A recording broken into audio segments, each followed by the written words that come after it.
Okay, this hangout is now live. This is Mike Durr, the Kingwood Mortgage Guy. I operate in the northeast part of Houston, Texas, but I'm licensed to do loans all over the state of Texas. And the purpose of this particular hangout is to explain in detail what the rules are for using gifts when you're buying a home. And it's particularly for the first-time home buyers, but probably even more importantly, it is for the giftors, or in most cases the parents or the grandparents or the uncles and aunts or the sisters and brothers, anybody that is willing to give their family member a gift. And we'll go through a couple points about, does it have to necessarily be a family member? Well, maybe not. There are some options, but I would say that 95% of the time that it is the gift is usually given by a family member. Okay, so let's see if I can figure out how to show my screen. I think I've got it here.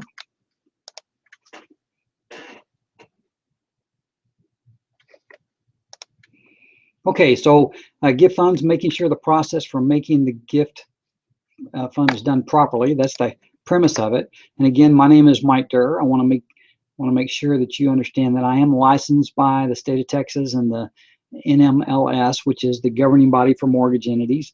I work for Nations Reliable Lending, and we are an equal housing opportunity company. And of course, I want to make sure you write down my phone number. That's a big deal. So here's what the deal is. Who can give you a gift? Family member. Proof is easy to verify. Parents, siblings, uncles, aunts, grandparents. Getting married, your fiance can give you a gift. That happens a lot. A close friend. This is a little bit of a hassle because you have to prove that the person has been a longtime friend, but we've done that. Two unmarried partners can give a gift. And borrowers, employers, this happens all the time. It's particularly helpful, and a lot of times the company will do this if they're relocating you. And then finally, a labor union, even though labor unions aren't prevalent in our area, they are also qualified to give you gifts. And so that is who can give it to you, but I will tell you that most people, it's family members. It's this group right up here.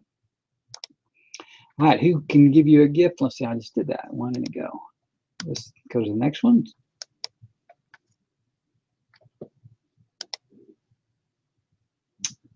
And okay, PowerPoint, come on. Maybe hopefully it'll give me a chance to edit this. Or better yet, how about I do this? All right, who can't give you a gift? Well, the seller of the property you're buying from can't give you a gift. Pretty much anybody that's involved in the home purchase can't give you a gift or can't do anything that would be considered an inducement to buy. So the lender, if he's affiliated with the property, can't do that.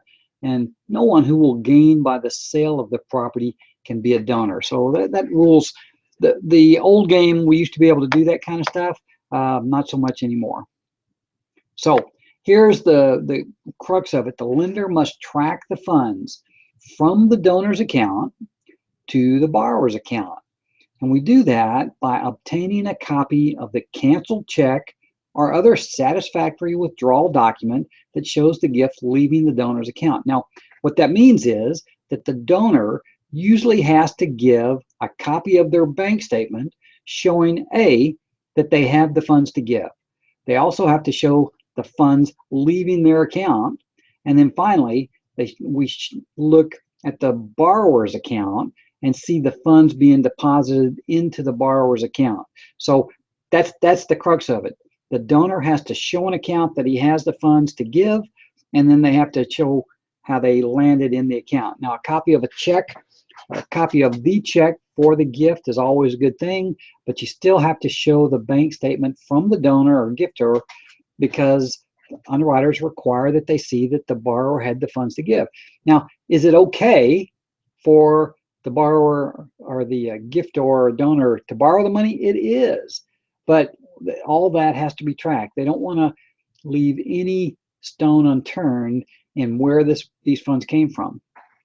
There's a whole different set of rules for, can the borrower borrow funds for his down payment? And in fact, you can, but you have to do it in a very specific way.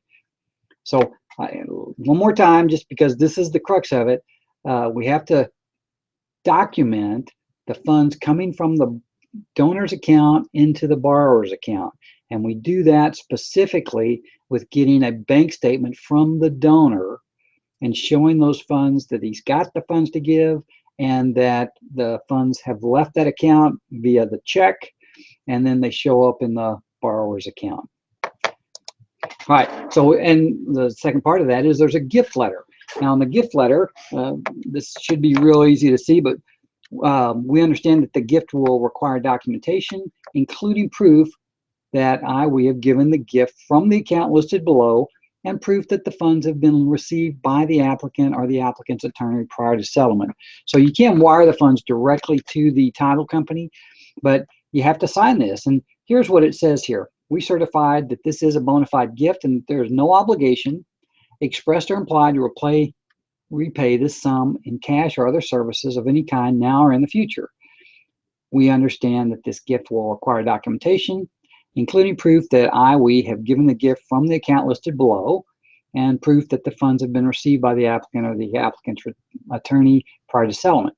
So I like this part because it has to be a gift. But when you give a gift, that doesn't necessarily mean that the person that receives the gift doesn't give it back at some point in time. And I mean, it says here that there is no obligation, expressed or implied, to repay this sum. It's not a loan. It's a gift. But there are some times that you get a gift and then you reciprocate. So anyway, I wanted to just say that. All right, the bottom part of that says, we certify that this is a bona fide gift and that there is no obligation, expressed or implied, to repay this sum now or in the future. And then the name of the depository source, Chase Bank, address of the same, account number, and then your signature and telephone number. Because guess what? There's a good chance they may call you on this. So what does this look like? Well, what I did is I put together, this would be an example. Let's say that the gift is going to be $6,000. And in this particular case, of course, the full bank statement would have to be shown, and it would have to have the person's name on it.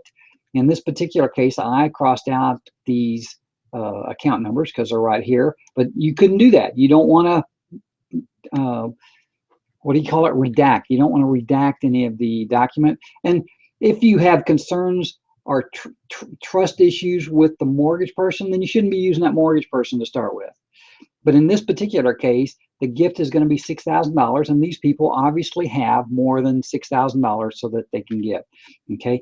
Now, keep in mind, this statement would have to have their name, and the account numbers would have to be shown on there. The borrower's account, here it shows that in March 18th, the deposit came in, gift funds hitting the account, it hit there. So their savings went up, or their money for down payment went up, so that it could be documented. And that's the way it works. And of course, again, the borrower's name would have to be on this bank statement. It would have to be just very clear that this is the borrower's account. So you have to declare the donor's account and the borrower's account. Very detailed. They want to know. Underwriters will not stand for anything less. Some specifics: donor must be relative, fiance, domestic partner of the borrower. Donor may not have any affiliation with the home builder. That's kind of what I said before. Funds may be used for entire down payment and cost. Updates, that's for conventional. FHA is kind of similar to that. Gift given at closing. The gift can be received at the closing with a certified check or wire from the donor, and a copy of the withdrawal receipt from the donor's bank account is required. Sometimes it's easier to do it that way, so you kind of bypass it hitting the borrower's account and just goes from the donor's account straight to the title company. And that's okay. Again, we just have to document that.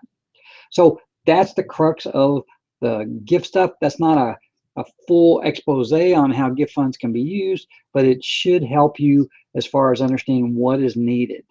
If the donor borrowed funds for the gift, the donor must provide acceptable documentation that the funds were not borrowed from a party in the transactions or the mortgage lender. You can see the mortgage lenders are very paranoid about where that money comes from. And cash on hand from the donor is not acceptable.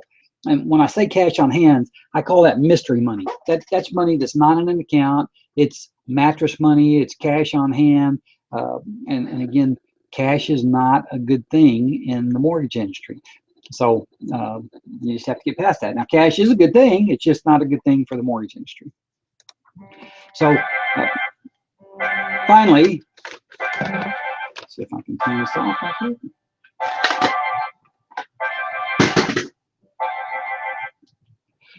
Finally, this again, this is just my information here, so make sure that you have that, and that is it. And we'll go back here.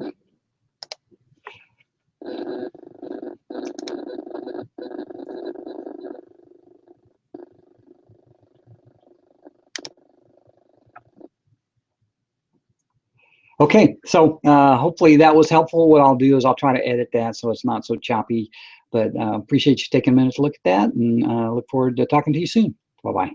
Oh, by the way, call me. I'd love to give you a little more detail if you want me to.